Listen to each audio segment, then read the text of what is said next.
పరాకాష్ఠగా ఇంతకుముందే కొమ్మినేని శ్రీనివాసరావు గారి అరెస్టు, అక్రమ అరెస్టు. ఓహో దీన్ని తీసుకొని మనం ఏదో చేయొచ్చని వాళ్ళు మొదలుపెట్టి దుష్ప్రచారం మొదలుపెట్టారు. ఆ మీడియా, సాక్షి మీడియా జగన్మోహన్ రెడ్డి గారికి చెందింది కాబట్టి, కుటుంబానికి చెందింది కాబట్టి వాళ్ళ మీద పర్సనల్ అటాక్ మొదలుపెట్టారు. ఇది అనవసరంగా వైల్డ్ దీనికి పోతోంది. ఉద్దేశం కాదు, ఛానల్ ఉద్దేశం కాదు, ఎడిటర్ ఉద్దేశం కాదు, ఈవెన్ డిబేట్ కండక్ట్ చేస్తున్న కొమ్మినేని గారి ఉద్దేశం కాదు. అండ్ ఈవెన్ అనలిస్ట్ కూడా ఆ సందర్భంలో అతను ఉచితం అనుకుని అన్నది కూడా తర్వాత ఎక్స్టెండ్ చేయలే. కేవలం దుర్బలులు, అసమర్థులు, పిరికి వాళ్ళు, సత్తా లేని వాళ్ళు మాత్రమే బూతులకు లేదా ఇలాంటి అసభ్యకరమైన వాటికి ఇష్యూస్ను డైవర్ట్ చేయడానికి, అసలు ఇష్యూస్ను అడ్రస్ చేయకుండా జడిసి పక్కకు పోవడానికి ఇచ్చేస్తారు తప్ప జగన్మోహన్ రెడ్డి గారు కానీ వైఎస్ఆర్సీపీ కానీ ఎప్పుడూ అలాంటి దుర్బలత్వంలో లేదు. స్ట్రెంగ్త్ నుంచి మాట్లాడతాం కాబట్టి చిల్లర విషయాలను వాటిని పెద్దవి చేసో లేదా ఎక్కడో పాసింగ్ దీనిలాగా వచ్చిన ఇలాంటి వ్యాఖ్యలను దానినే భూతద్దంలో చూపో ఒక లేని ఇష్యూని క్రియేట్ చేసే ప్రయత్నం ఎప్పుడు మేము చేయలే. మీ కడుపు మంటంతా ఒక తప్పుడు దీని మీద చేసుకొని మీ అక్కసంతా అసహ్యకరమైన రీతిలో ఫోటోలు తెచ్చి బయట వేసి చెప్పులతో కొట్టడాలు, అసలు దాన్ని ఏమంటాం పిశాచాలు కూడా ఇట్లా చేయము, రాక్షసులు అనలేము. ఇవంతా సంకర ఇది ఉన్నట్టుంది. ఇవన్నీ కలిస్తే తయారైన తెగ ఏదో ఒకటి ఉన్నట్టుంది. ఆ తెగ పూనుకుంటే మాత్రమే ఇట్లా చేయగలదు. దాంట్లో అంటే ఇంకా ఘోరము, బాధ కలిగించి భయం వేసేది ఏంటంటే ఈ తెగ అనార్గనైజ్గా లేదు, ఆర్గనైజ్ అయింది, పూర్తి సమన్వయంతో పనిచేస్తుంది. కమ్ముకుంటుంది, కమ్ముకొని దెబ్బ కొట్టాలని చూస్తుంది. ఇది వాళ్ళకు చెప్పి లాభలేదు కాబట్టి ప్రజలకు చెప్తున్నాం, దయచేసి గమనించండి. ప్రభుత్వంలో ఉండేవాళ్ళు వాళ్ళ బాధ్యత ఏంది, వాళ్ళు చేయాల్సింది ఏంది, ఇప్పుడు చేస్తున్నది ఏంది. 3 రోజులు నువ్వు ముఖ్యమంత్రి దగ్గర నుంచి నీ ఎంటైర్ యంత్రాంగము, నీ పార్టీ మొత్తం ఒక ప్రతిపక్ష పార్టీ మీద, ఒక న్యూస్ ఛానల్ మీద, ఒక మీడియా మీద, జర్నలిస్టు మీద, విశ్లేషకుల మీద అసహ్యకరంగా దుష్ప్రచారం చేస్తా ఆఖరికి అరెస్టు కూడా తెగించినావు. నీకు అధికారం ఇచ్చింది దీనికా? పోయే కాలం వచ్చింది కాబట్టి ఇవి చేస్తున్నారు అనేది అర్థమవుతుంది. మేబీ పోయే కాలం 5 ఏళ్లకు తీర్పు ఇచ్చారు కాబట్టి ఇంకా 4 ఏళ్ళు ఉందని సంబరపడుతుండొచ్చు. కానీ ఎందుకు చేస్తున్నారు ఈ టైంలో? ఎందుకు చేస్తున్నారంటే 5 ఏళ్లకు 4 ఏళ్లకు తర్వాత పెరిగి కనపడాల్సిన యాంటీ ఇన్కంబెన్సీ అనేది, ఆ వ్యతిరేకత అనేది, అసహ్యం అనేది ప్రజల్లో కూడుగట్టుకున్న అసహ్యం అనేది ఈ ప్రభుత్వం మీద, ఈ పాలకుల మీద, చంద్రబాబు నాయుడు గారి మీద. అంటే అబద్ధాలు కూడా హద్దు ఉంటుందిగా. ఎన్నికలకు ముందు ఏం మామూలువే? అరచేతిలో ఇటు చూపించి తిప్పినాడు కదా, మొత్తం అక్కడి నుంచి పాతాళంలో పడేశాడు. ఒక అమాయకులు, వెర్రివాళ్ళు ఏమి క్వశ్చన్ చేయలేరు అనే అభిప్రాయం ఏదైతే ఉందో అంత బండ కూడా అందరి మొహం మీద కొట్టినట్టు చెప్పడం అనేది జనానికి తట్టుకోలేకపోతున్నారు ప్రజలు. దాని నుంచి వచ్చిన వ్యతిరేకత, దాని నుంచి వచ్చిన యాంటీ ఇన్కంబెన్సీ ఏదైతే అది కనపడుతుంది ఎక్కడ చూసినా. 1 ఇయర్లో నిన్న 1 ఇయర్ అయిన సందర్భంగా నాకు తెలిసి న్యూట్రల్ వాళ్ళు కూడా అబ్జర్వ్ చేయండి, ప్రజలు అబ్జర్వ్ చేయండి. వాళ్ళకు వచ్చిన తీర్పుకు ఎవరు జరపాల్సింది, విజయోత్సవాలు జరుపుకోవాల్సింది వాళ్ళు జరుపుకోవాలి. మావి వైఎస్ఆర్సీపీ 1 ఇయర్ మిస్ రూల్ మీద మేము పిలిచిన పిలుపుకు రెస్పాన్స్ అట్లా వచ్చింది. వాళ్ళు చేయలేకపోయారు. రేపు 12th అన్నారు, ఇంకా ఆర్గనైజ్డ్గా చేస్తారు. ఏముంది, ఇట్లా పట్టకరావు లేని ఇష్యూ మీదనే ప్రదర్శనలు చేసినప్పుడు రేపే ఉంది, బలవంతంగా అయినా తీసుకొచ్చి చేయించే ప్రయత్నం చేస్తారనుకుంటా. హఠాత్ పరిణామం కొమ్మినేని శ్రీనివాస్ గారిని అరెస్ట్ చేయడంతో అది పక్కన పెట్టి ఈ అరెస్ట్ పట్ల మాట్లాడవలసిన అనివార్యమైన పరిస్థితిని ఈ ప్రభుత్వం తీసుకొచ్చింది. This is called diversion politics. ఉన్నటువంటి లైవ్లో ఉన్నటువంటి అంశాలను పక్కకు పెట్టి మొత్తం డైవర్ట్ చేసి దృష్టిని మరల్చేటటువంటి కార్యక్రమంలో ఇవాళ తెలుగుదేశం పార్టీ, తెలుగుదేశం ప్రభుత్వం ఉందని చెప్పడానికి ఇది ఒక తాజా ఉదాహరణ. టోటల్గా రాష్ట్రంలో సంవత్సరం పాటు పరిపాలన చేసినటువంటి ఈ ప్రభుత్వం అన్ని రంగాల్లో ఫెయిల్ అయిపోయింది. ఆ రంగాల గురించి మాట్లాడవలసినటువంటి పరిస్థితి వస్తుందనేటువంటి ఉద్దేశంతో లేని విషయాన్ని ఉన్నట్టుగా చేసి, ఆ విషయాన్ని పెద్దదిగా చేసి, అది ఒక ప్రజా ఉద్యమంలాగా తీర్చిదిద్దేటటువంటి కార్యక్రమంలో ఇవాళ నారా చంద్రబాబు నాయుడు గారు, వారి ప్రభుత్వం, వారి పార్టీ, వారికి ఉన్నటువంటి మీడియా ఛానళ్ళు పనిచేయటం చాలా దురదృష్టకరమని ఈ సందర్భంగా నేను చెప్పదలుచుకున్నాను.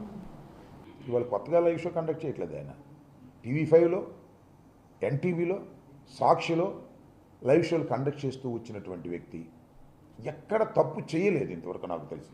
మాకు వ్యతిరేకంగా కూడా చాలా న్యూస్లు రాశారు. రాజశేఖర రెడ్డి గారు ముఖ్యమంత్రిగా ఉన్న సమయంలో ఆంధ్రజ్యోతిలో ఉండి అయినా మాట్లాడుతూ ఉండేవాళ్ళం. ఆయన ఆర్గ్యూ చేసేవాడు, నేను చేసింది కరెక్టు, ఉన్న వాస్తవాన్ని నేను చెప్పాను, దానికి మీకు బాధ కలిగితే మేమేం చేస్తామని చాలా సందర్భాల్లో అన్నాడని కూడా నాతోనే స్వయంగా రాజశేఖర రెడ్డి గారు ముఖ్యమంత్రిగా ఉన్నప్పుడు CLP ఆఫీస్ దగ్గర అనేక సందర్భాల్లో మేము మాట్లాడుకున్నాం. అలాంటి సిన్సియర్గా పనిచేసేటటువంటి కొమ్మినేని శ్రీనివాస్ గారి మీద నారా చంద్రబాబు నాయుడు గారు కక్ష పూనారు. చంద్రబాబు నాయుడు గారు అంట ట్వీట్ చేశాడు, జగన్మోహన్ రెడ్డి గారు క్షమాపణ చెప్పాలంట. అది నీ కక్ష అంతా జగన్మోహన్ రెడ్డి గారి మీద. అమరావతి మీద ప్రేమ కాదు, అమరావతిని దోచుకునే కార్యక్రమం చేస్తున్నావు నువ్వు. దీన్ని అడ్డం పెట్టుకుని, షీల్డ్ అడ్డం పెట్టుకుని అమరావతిని ఏదో అన్నారు, అమరావతి మహిళలను అన్నారు, అమ్మల్ని అన్నారు, తమ్ముళ్ళని అన్నారు, చెల్లెళ్ళని అన్నారు, అక్కల్ని అన్నారు. బాగుంది ఎమోషన్. ఈ ఎమోషన్ తీసుకొచ్చి 4 రోజులు నడిపి సాక్షి మీద, జగన్మోహన్ రెడ్డి గారి మీద, వైఎస్ఆర్ కాంగ్రెస్ పార్టీ మీద బురద తల్లేటటువంటి కార్యక్రమాలు చేస్తున్నారు. ఇది చాలా దారుణమైనటువంటి అంశమని కూడా ఈ సందర్భంగా నేను మనవి చేస్తున్నాను. సాక్షి డిబేట్లో ఒక జర్నలిస్ట్ వాళ్ళు మాట్లాడే భావంగా ఏదో మాట్లాడారు. ఇందులో కూడా టీడీపీ వాళ్ళు రాజకీయాన్ని వెతుక్కొని అటు సాక్షిని తప్పుపడుతూ, వైఎస్ఆర్ కాంగ్రెస్ పార్టీని తప్పుపడుతూ, మా నాయకుడు జగన్మోహన్ రెడ్డి గారిని ఇందులోకి లాగుతూ, మా భారతమ్మను ఇందులోకి లాగుతూ ఇందులో రాజకీయం చేసేటువంటి ప్రయత్నం చేస్తున్నారు. మా నాయకుడు జగన్మోహన్ రెడ్డి గారికి, మా భారతమ్మకు ఈ జర్నలిస్ట్ మాట్లాడినటువంటి మాటలకు సంబంధం ఏంటని నేను అడుగుతా ఉన్నాను. పదే పదే రాజకీయం చేస్తూ ఏదైతే తీరులో వెళుతున్నారో దీన్ని మీరు వెళుతున్నటువంటి తీరుని ఇది కరెక్ట్ కాదు అని చెప్పి మేము చెప్తా ఉన్నాము. దీన్ని రాజకీయం చేయడం కరెక్ట్ కాదని తెలియజేస్తా ఉన్నాము. దీన్ని రాజకీయం చేస్తూ ఏదైతే చేస్తున్నారో అసలుగా మహిళల్ని మీరు అవమానించేటువంటి ఒక కార్యక్రమం చేస్తున్నారని తెలియజేస్తున్నాము. ఇవి ఎంతలా ఉన్నాయంటే ఈ రోజున మనం చూస్తూ ఉన్నాము. ఈ డైవర్షన్ పాలిటిక్స్ ఎంతలా ఉన్నాయంటే సీనియర్ జర్నలిస్ట్ కేఎస్ఆర్ గారు, వారు 5 దశాబ్దాల నుంచి జర్నలిస్ట్గా ఉన్నారు. 50 ఏళ్ల నుంచి ఒక సీనియర్ జర్నలిస్ట్గా ఎంతో విలువలతో ఓ చక్కటి ఇమేజ్ని క్యారీ చేస్తూ వారి యొక్క జర్నలిజంని కొనసాగిస్తున్నారు. అలాంటి ఒక వ్యక్తి ఏ రోజు ఏ విషయంలో కూడా ఒక ఎక్స్టెంట్కి మించి వెళ్ళి మాట్లాడేటువంటి మనస్తత్వం కాదైంది.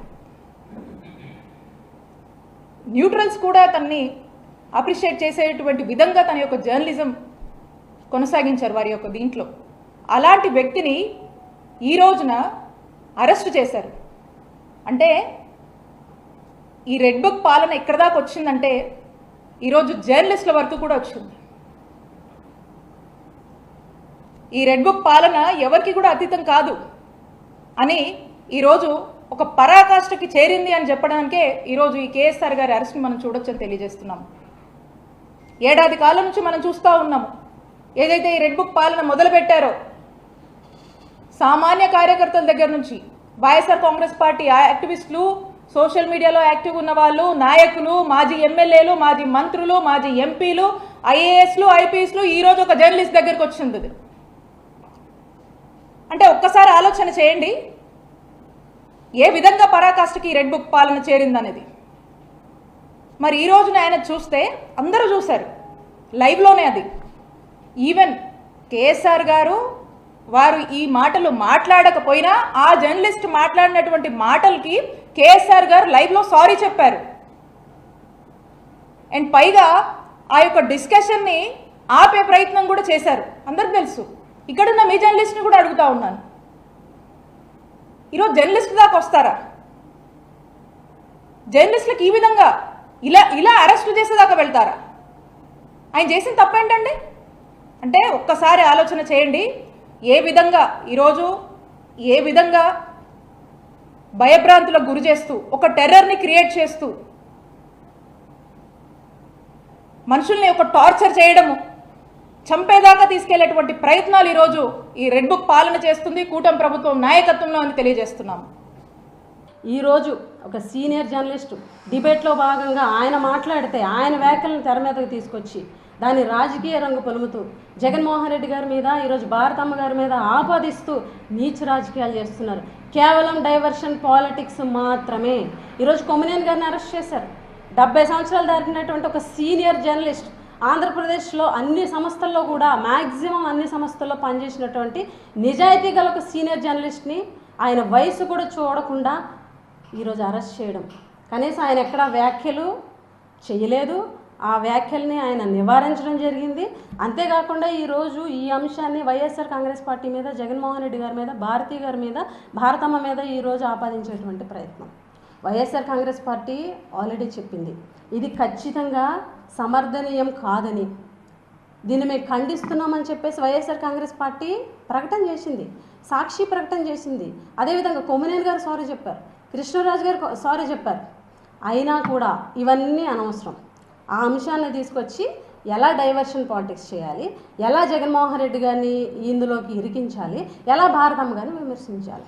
ఈరోజు వీళ్ళు మాట్లాడతారు ఆత్మగౌరవం, మహిళల మనోభావాలు, మహిళల ఆత్మగౌరవం అని చెప్పి ఈ అంశాన్ని తెర మీదకి తీసుకొచ్చి భారతమ్మ గారిని ఈరోజు రోడ్డు మీద తీసుకొచ్చి మీరు ఇష్టం వచ్చినట్టు ట్రోల్ చేస్తున్నారే, మరి అది మహిళల మనోభావాలు దెబ్బతీసినట్టు కాదా?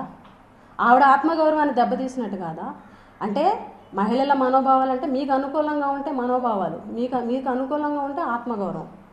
ఈరోజు రాష్ట్రంలో అసలు పోలీసు యంత్రాంగం పనిచేస్తుందా లేదా, అసలు ఈ ప్రభుత్వంలో అసలు పౌరులకి రక్షణ ఉందా లేదా కూడా తెలియనటువంటి పరిస్థితి. అసలు ఈ ప్రభుత్వంలో